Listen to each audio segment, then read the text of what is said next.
Ini benda apa sih? Ini bukanlah sebuah mainan, tapi ini adalah representasi visual dari unit cell, blok bangunan terkecil yang mendefinisikan struktur kristal pada material. Kenapa benda ini menjadi penting? Karena struktur kristal adalah merepresentasikan posisi dari miliaran atom.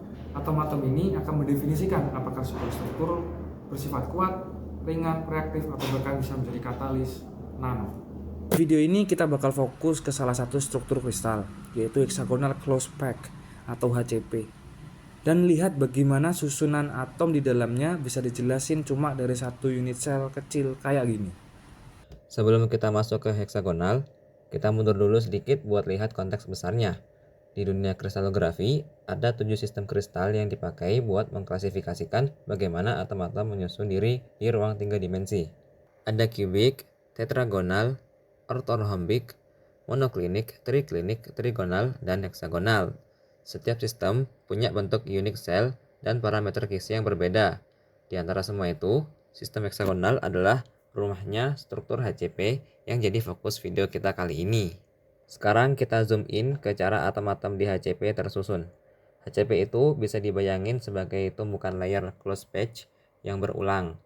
Kita ambil bagian yang repetitif dari tumpukan itu buat didefinisikan sebagai unit cell.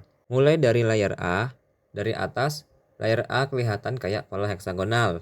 Satu titik imajiner di tengah, dikelilingi 6 atom yang posisinya kayak membentuk segi 6. Setiap atom di layer ini bersentuhan dengan 6 tetangga di bidang yang sama.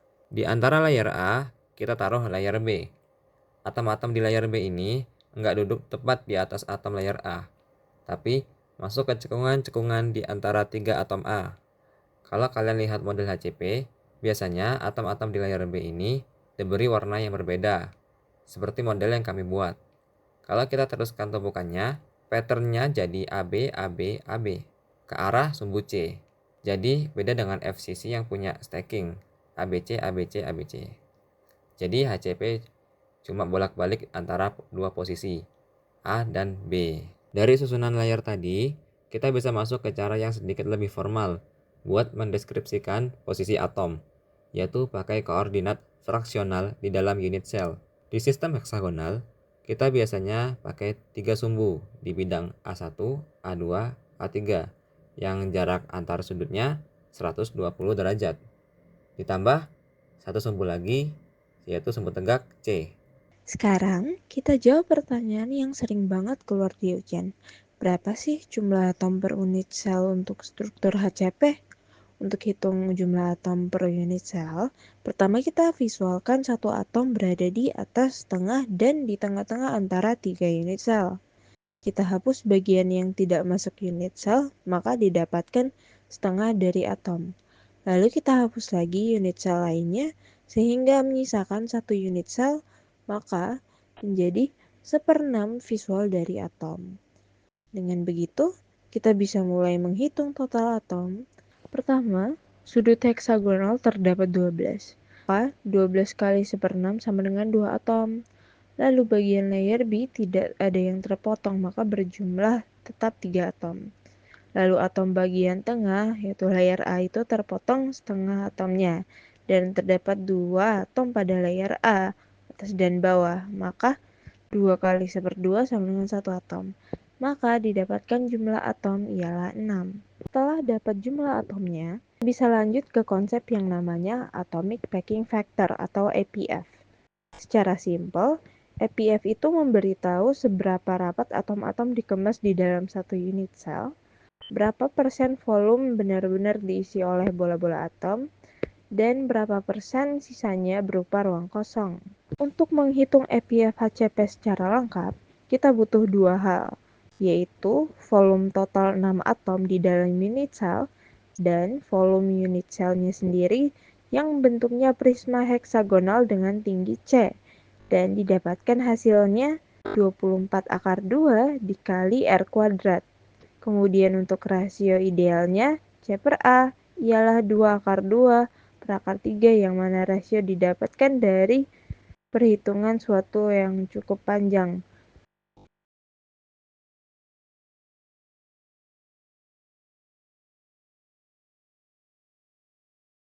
Setelah kita tahu volume unit sel HCP, kita bisa mencari kerapatannya dengan rumus EPF, di mana volume atom dibagi dengan volume unit sel maka didapatkan 0,74, yang artinya kerapatannya mencapai 74% dan sisanya 26%, ialah kekosongan ini.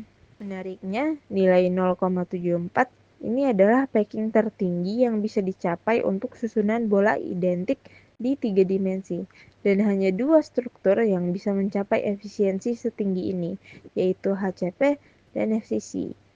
Jadi kalau kita balik lagi ke pertanyaan di awal, apa sih yang sebenarnya kita pegang ini?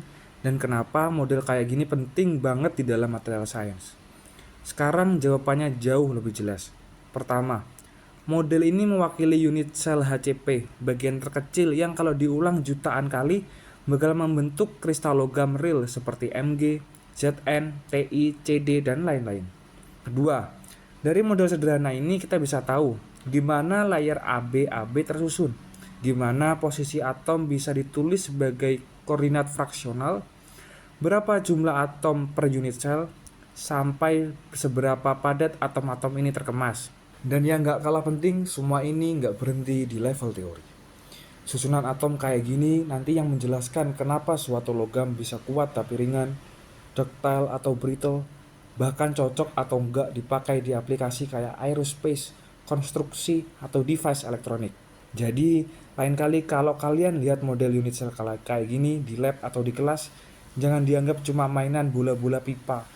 Ini adalah bahasa geometris yang dipakai buat menjelaskan tentang struktur atom dalam material. Dan buat kita yang di material science, penjelasan inilah yang jadi penjembatan dari skala nano ke skala makro.